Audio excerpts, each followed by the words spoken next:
attention, si tu n'as pas vu l'épisode 9, tu peux quand même regarder cet épisode, juste il te manquera peut-être quelques notions. Regarde l'épisode 9 avant. Peut-être. Regarde-le. Tu manqueras pas de notions du coup. Épisode 9 bis pour faire suite à l'épisode de boisson numéro 5, non numéro 9 pardon, qui recense les 5 tatouages les plus importants de l'histoire de l'humanité. Je veux vous parler encore du tatouage de Moganji, ou plutôt celui de Momondo, car je pense que Moganji est un prestataire de service dans cette histoire-là. Ce projet marketing a déclenché chez moi une forte réaction de jalousie, de fascination, puis de déception. Parce que j'ai l'impression que Momondo vient de déposséder le monde du tatouage d'une belle pièce en mettant son logo dessus. Et oui, ça m'a fait mal de réaliser que le tatouage est vraiment à tout le monde dans ces cas-là. Après la sortie du 11 juin, j'ai fouillé sur leur site et leur chaîne YouTube et je suis incapable de savoir aujourd'hui si Moganji a tatoué l'ensemble des motifs présentés, et pourtant ils mettent bien en avant le fait que ce soit lui qui ait tout dessiné. Même si je n'ai pas de problème avec la sous-traitance dans la réalisation, il faut quand même reconnaître que pour un projet inclusif et argumentant sur la diversité des participants, c'est un peu étrange que seul le tatoueur célèbre soit cité, alors qu'on pourrait avoir aussi une tribu de tatoueurs derrière ce projet. Je ne peux pas m'empêcher de mettre mon projet Ton Visage en parallèle comme j'ai pu l'indiquer. Le projet présenté par Momondo m'a marqué parce qu'il renforce des questions que je me suis posées pour mon projet de la rentrée. C'est un projet qui parle d'ego et sur lequel j'ai pas voulu argumenter quand je l'ai présenté. Et c'est finalement du pain béni pour moi d'avoir ce grand tatouage de 60 personnes en réaction. Quand j'ai vu ce cercle, j'ai apprécié la plastique, puis finalement j'ai aperçu un semblant de fanatisme quand j'ai vu qu'ils étaient tous habillés de la même manière. Comment s'appelle ce truc, The Hangover ? On appelle ça un uniforme, et l'uniforme, il vise à lisser leur identité pour pouvoir la faire rentrer dans un cadre sans que celle-ci vienne perturber l'ordre supérieur du projet. D'un côté, ils se font tatouer leur petite histoire, et de l'autre, ils viennent tous se donner la main. C'est parfaitement tout public. Là, je viens de voir 60 personnes en pyjama. L'uniformisation par les petits vêtements est là pour rendre ce projet tout public. La pureté aurait été de constituer un cercle de personnes vêtues comme elles le sont tous les jours, avec leurs vêtements et leur personnalité bien tranchées. Ou pas d'ailleurs, parce qu'on a tendance à privilégier les personnes photogéniques et ça contribue à ce qu'on ne sache plus faire la différence entre quelqu'un de fade et quelqu'un de subtil ou de réservé. Et d'ailleurs, même le fade, il fait partie de l'équipe. Je reprends ma pensée et je vous dis ce que j'imagine pour rendre ce cercle plus vrai et plus profond. Imagine toutes les personnes qui débarquent comme elles aiment être habillées, avec leurs différences et leurs ressemblances. Imagine que justement le grand pas c'est de se mettre à nu et de se déshabiller tous ensemble en même temps, de jeter ce qui représente notre identité, notre provenance, notre conditionnement, et ne surtout pas enfiler un pyjama qui vient nous faire croire que l'on est tous pareils. Tous nus, tous ensemble, c'est se trouver face à la réalité crue avec ses vraies ressemblances et différences, qu'elles soient complémentaires ou non.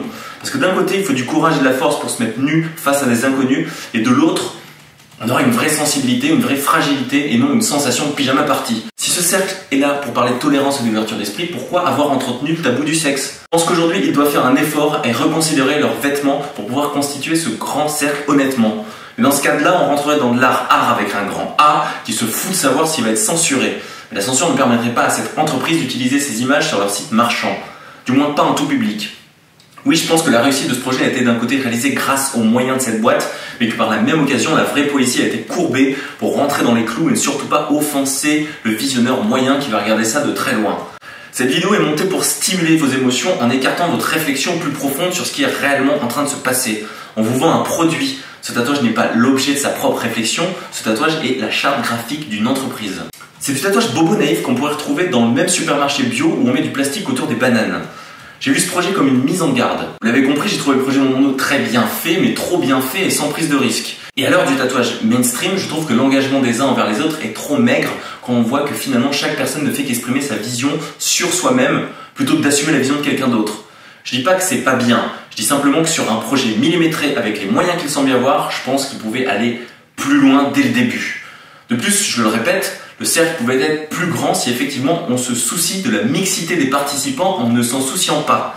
Tu vois la subtilité ? Faut être un petit peu honnête et aussi assumer que le tatouage tel que nous le percevons est le luxe de la classe moyenne et que si vraiment nous souhaitons nous rapprocher de tout le monde et propager la paix dans le monde, vaudrait mieux donner de l'argent. Ouais, vaudrait mieux donner l'argent de son tatouage à une ONG. Hop, sans transition. Je te recommande de regarder le film High Rise, qui est une belle dystopie d'un groupe de gens habitant dans le même immeuble. Et sinon, je te conseille aussi de regarder Problemos, qui a été écrit par Blanche Gardin et qui se passe dans une ZAD altermondialiste. C'est hilarant. Je te laisserai faire le lien avec ce que je viens de raconter. Je suis pas analyste cinéma. Fin de transition.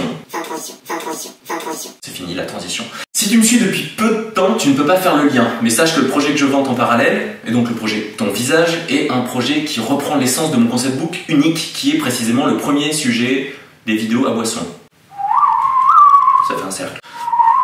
Le concept book unique, qui est sold out, avec un S, est un jeu sur l'identité et l'engagement du tatouage dans sa forme flash. Mon projet Ton Visage, lui, consiste à créer une chaîne d'inconnus en tatouant le visage des uns sur le corps des autres.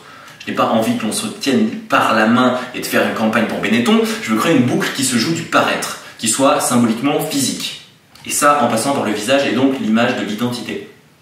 Je peux la mélanger avec d'autres individus sans faire de sélection. Je ne veux pas faire une ronde où on se tient par la main, je n'ai pas cette douceur-là. Quand je fais un truc mignon, j'ai toujours besoin d'avoir la sensation de gravité ou d'une force gardée qui prouve que l'on a cette gentillesse par choix et non parce que l'on est inoffensif et que c'est la seule chose dont on est capable.